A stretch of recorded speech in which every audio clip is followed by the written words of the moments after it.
सबको जय मसीह की प्रेज द लॉर्ड। आइए प्रार्थना करते। पिता परमेश्वर प्रभु यीशु मसीह हम धन्यवाद देते हैं। धन्यवाद और एक आप हमें शुभ अवसर दिए तेरे वचन को सुनने के लिए। धन्यवाद आपकी अनुग्रह और आपकी दया और आपकी करुणा के लिए। धन्यवाद देते आपके अद्भुत प्रेम के लिए। धन्यवाद आप हमारी हर एक गुनाहों को माफ़ करने के लिए। धन्यवाद पिता, हमारी रोज़ की रोटी हमें देते हो और हमें सुरक्षित रखते हो, हमारा ध्यान देते हो। इसके लिए हम आपकी महिमा करते, धन्यवाद देते प्रभु यीशु। तो हमें बुलाया ताकि हम तेरी इच्छा को समझ सके और तुझे जान सके। दिन प्रतिदिन आपको जानने के लिए आपकी वचन को पढ़ना, आज्ञा मानना, तेरी इच्छा के अनुसार चलना, प्रेम में बने रहना और विश्वास में चलना, आत्मा में चलना, ये हमारे लिए कार्यकारी है और उपकारी है। धन्यवाद देते आपकी भलाई के लिए। धन्यवाद इस समय को प्रत्येक भाई बहनों के लिए धन्यवाद देते जो सुनते। आप उनकी घर परिवार, उनकी कार्य, उनकी आय उपाय में आप बढ़ोतरी करना पिता और सुरक्षित रखना। यीशु मसीह के नाम से मांगते, आमीन। ओके, हम लोग जो आज बात करेंगे और वो है आशा की पेशकश।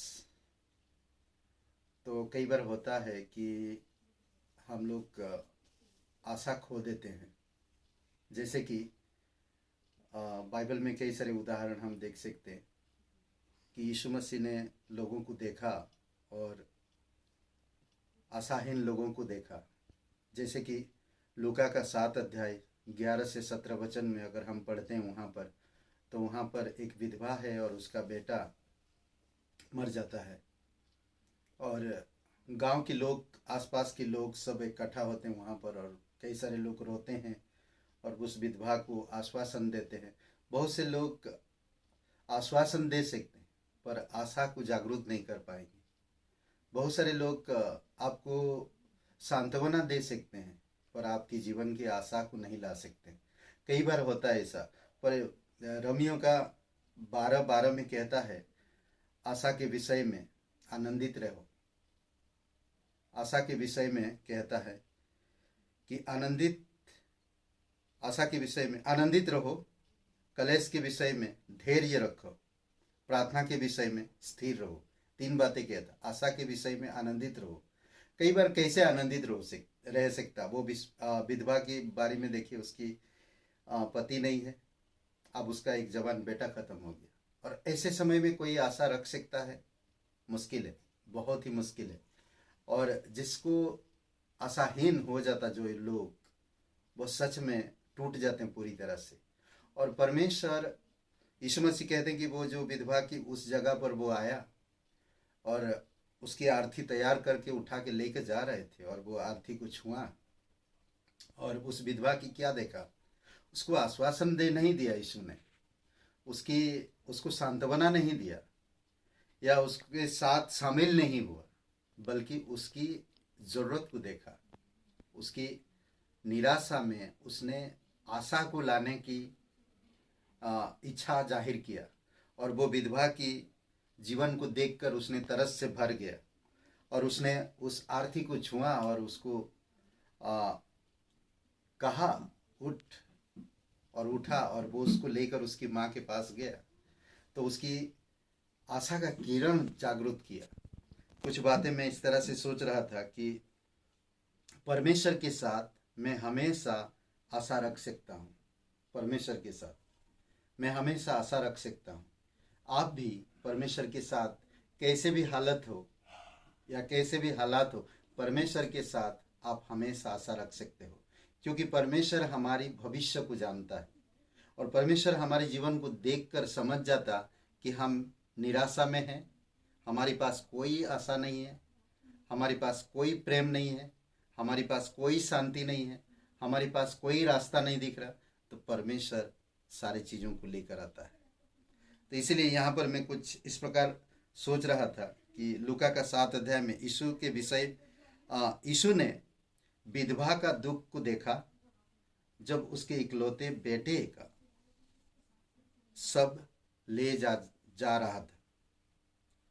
यीशु ने उसके गहरे दुख को समझा और उसे सांत्वना दिया। यीशु ने आगे जो किया उसके लिए कोई भी तैयार नहीं था, कोई भी नहीं था। हाँ, हमारी तरह यीशु भी आया और विधवा को सांत्वना दे रहा, और ऐसा सोच रहे होंगे सभी लोग, पर किसी को खबर नहीं था कि उसके बेटे को जिंदा करेगा। उसने असंभव कार्य किया जो किसी के दिमाग में या सोच में भी नहीं आया था। उसने अपने बेटे को मृतकों में से जीवित कर दिया। हर कोई आश्चर्यचकित और पूर्ण रूप से बोलते ना कि ऐसे सिचुएशन में सब कोई जो रो रहे थे अब वो शांत हो गए पूर्ण रूप से। अब उसी तरफ ध्यान दे रहे और देख रहे पूरी तरह से। और कहता है इसमें एक बात, लेकिन यीशु ने यह चमत्कार सिर्फ लोगों को प्रभावित करने के लिए नहीं किया था। ध्यान दीजिए, कभी भी यीशु लोगों को प्रभावित करने के लिए नहीं किया था, परंतु किस लिए? देखिए, माँ की निराशा माँ की जो निराशा उसको महसूस हुआ और यीशु ने उसे आशा दी। वो निराशा को समझ पाया ना, माँ की निराशा को समझ पाया। तो आज अगर आप निराशा में हो तो आपको परमेश्वर आपकी निराशा को समझता है और आपके हृदय और मन में आशा लेकर आता है। तो ये है हमारा प्रभु, ये है यीशु मसीह। और एक बातें कहता, हम सभी हानि का अनुभव करते हैं कई बार, चाहे वह किसी प्रियजन की मृत्यु, टूटा हुआ दिल हो या कोई अधूरा सपना हो। कई बार हम निराशा होते हैं इन सब चीज़ों में। हमारा कोई प्रिय, हम जिसको ज़्यादा चाहते, कई बार हमारा दिल टूटता, कई बार अधूरा सपना, इस सब में हम निराशा बहुत होते हैं। हम जिस दौर से गुजरते हैं या जिस हालात से गुजरते हैं, परमेश्वर हमारे साथ है। वो हमेशा हमें उस हालात का जायजा रखता है, उसका समझ रखता है और महसूस करता है और हमें वहां से निकालता है।